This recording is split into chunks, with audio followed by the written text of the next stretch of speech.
السلام علیکم ورحمۃ اللہ وبرکاتہ۔ امید ہے کہ آپ اللہ کے فضل و کرم سے خیریت سے ہوں گے۔ آج کی ویڈیو میں آپ کو بادل گرجنے اور بجلی چمکنے کے ساتھ کون سی دعا پڑھنی چاہیے اس کے بارے میں بتانے لگی ہوں۔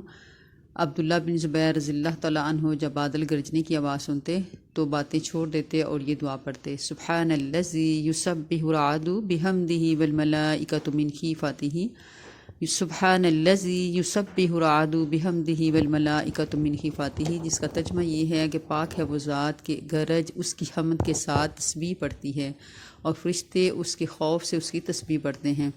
تو کوشش کریں کہ باتیں ادھر ادھر کی کرنے کی چھوڑ دیں اور یہ دعا کثرت سے پڑھیں اور اللہ کے خوف سے ڈریں۔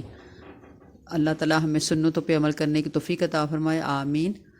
ربنا تقبل منا انک انت السمیع العلیم، اے ہمارے رب ہم سے قبول فرما، بے شک تو سب سننے اور جاننے والا ہے۔ اللہ تعالیٰ ہمیں اپنے ان سنتوں اور احکامات کی پابندی کرنے کی توفیق عطا فرمائے، آمین ثم آمین۔ السلام علیکم ورحمۃ اللہ وبرکاتہ۔